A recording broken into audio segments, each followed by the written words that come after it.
This is Dave Christie, Bulletproof Garage. You guys see the church where the church used to be at over here, and they took the church down. And today they are doing some restoration in the graveyard. So that's the old church. That's the new church. There's where the 1800s church was taken down at. There's the new graveyard, and here's the old graveyard. And today we're going to meet a guy that's doing all the restorations. So I see you out here every couple days. Would you like to tell me who you are and what you're doing? Well, my name's Craig Arnett, and I'm a cemetery conservationist. I go all over Indiana. I've been to Ohio, Michigan, Illinois. Wherever the need is, that's where I go. And what are we doing today? Actually, I'm leveling the stones up today that has sunken down over time. This is an old Quaker cemetery. I kind of did a little bit of research, like doing history on things, and a lot of your Quaker cemeteries either just has the name on the stones and no birth date, no anything like that. Mm-hmm. So I was kind of interested in that because I haven't been seeing a lot of dates. Now I'm starting to, as I go along. If you go back to where I started, a lot of them just has their name on it. And that's how the Quakers used to do it. You know, they didn't believe in a lot of things. So, and as you can see, there's a stone here that is broken. There's some here that cannot be repaired because there's just nothing there. That's all that there is. But this stone right here, I do repairs like this. Okay. And the reason why I'm not doing it today is because of the weather. Right. I don't want to put. The way I do this, I clean it up real good. Then I use an epoxy, a knife grade epoxy, to get this all lined up, and then put it back somewhat together again. As you can see, it'll hold just fine, but I use epoxy, and then I use an infill to fill in the crack later on. And that's two babies right there, right? Yes, I do believe it is. That's two babies. There's a lot of babies in this graveyard. A lot of the people that helped settle this area went to school in our schoolhouse that we owned down the street. It was built in 1909. I don't know if you knew it or not, but there was a church that was right there that got leveled the other day. They are planning on putting a roundabout here. That's what they told me. And are they talking about moving this graveyard? No, they're not moving none of the graveyards. Good. And you're going to restore this entire graveyard? Yes, I'm actually up here. I've done all these back here that I could do, and I've kind of come across a couple that I couldn't do, of course. But I leave them right where they're. As you can see here, that's how I do. If I can't repair it, but if there's something there, I leave it there. I've seen like that right there. What is that? That's just a piece of one that's deteriorated so bad that, and if you start messing with it, it'll even crumble even more. And are you taking each one completely off the ground and putting it back in? Putting it back in. Because that one there has come up out of the ground. It looks like 6 to 8 inches. Yeah, and that's how they sink over time. Wow, that's amazing. Over the years. And so, how many total are you doing here? As far as total goes, I'm really not sure how many is in here. Now, what about something like that right there? Is there a stone there? Right here? Yeah. Actually, was there a stone? There might have been one here at one time, but don't feel like there's. It's amazing. How many and what kind of timeline are you looking at to complete a project like this? Well, actually, I was here last week. This makes my second week. It's actually coming along real nice. So I usually do this like 3 to 4 weeks, about a month's time. It just depends on how many and what I come across, because you never know what you're going to find when you start digging. Like? Indiana was really good on concrete, and there is some in here like that. Like this one, for instance. It's set in concrete? Yes. Yeah, I saw that. And the stone, and that's not a good thing. But back in the day, that's what they had. Right.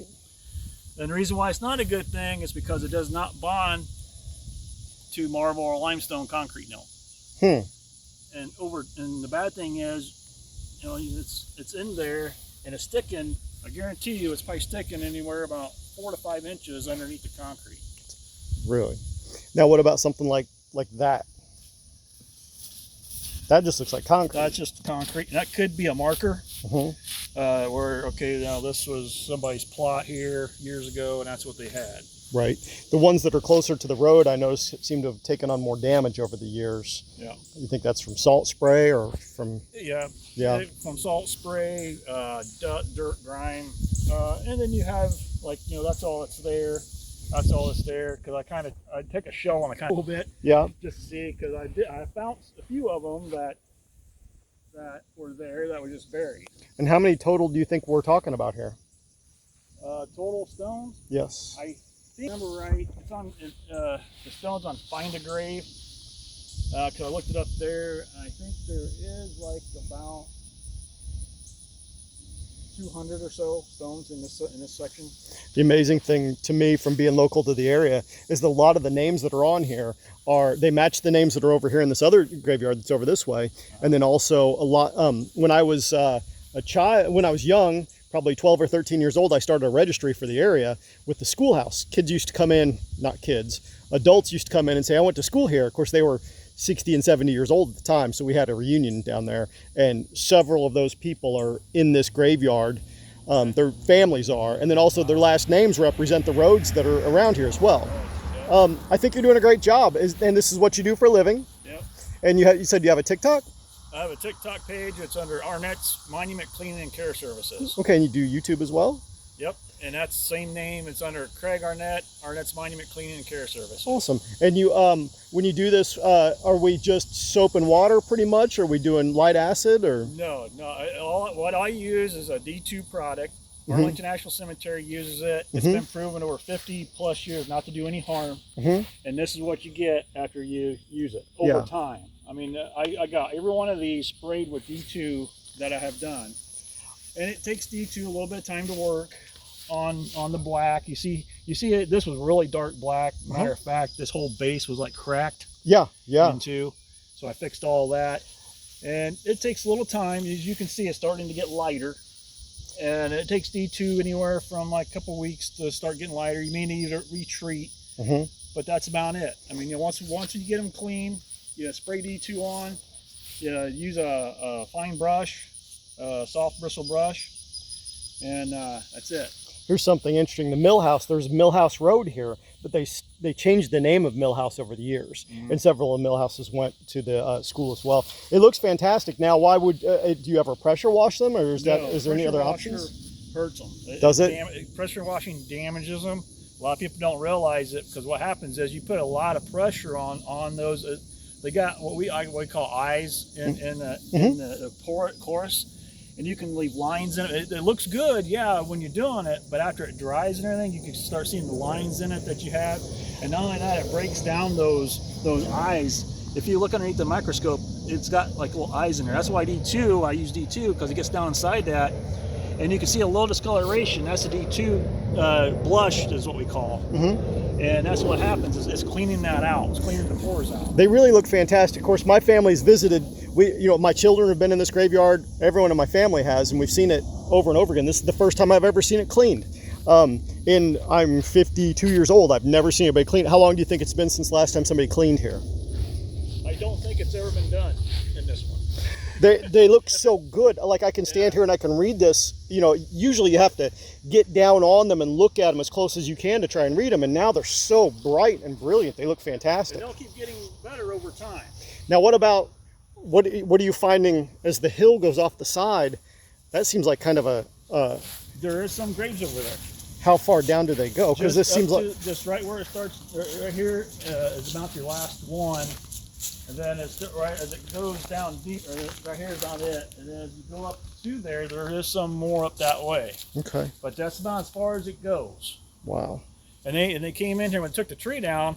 They took all this brush out because they seen all these in here. I didn't know these were even here, to be honest with you. I visited this graveyard before, and you couldn't even tell. I thought I think that was the last one that you could see. Yeah. And then after that. So that's why they did that. They took all this brush away, and then they're going to keep all this cleaned off. And now in Indiana, generally you find the earliest grave sites you're going to find, you probably only very occasionally find 1700s. 1700s. I did one graveyard in Rush County. It had an early one in there, about almost 1700 itself. But Yeah, you're looking 1700, 1800s mostly. So my wife and I, we actually own a gravesite down in Monroe County. A lady passed away, and all there is a stone, and that's it. And we try to maintain it. We try to keep it marked and things like that. And I believe I found one other one. Where would I look to see? Where could I look to see information about that? Usually, if trustees start there, your historical societies, you can go there to look for information on graveyards. Rush County does a great job on their historical, on their cemeteries. Okay. I was contacted by a couple that did a Amish house. They bought an Amish house, and they started clearing off the land there. And they found a whole cemetery in this thing. And they Wow. called me up, and I went down Wow. to look at it, and I want to start that one next season. Wow.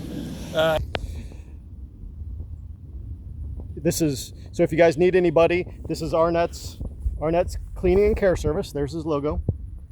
And he is doing a great job. The place looks fantastic, and it's just more of the history of Canby, Indiana. And it's really awesome. It's neat to come by here and see him doing all this work. The grave sites look great. So if you need anybody, check him out. Or you can, I'll put a link in the bio on this, and that way you guys can give him a contact. But he does do this professionally, and he does a great job. Bulletproof Garage.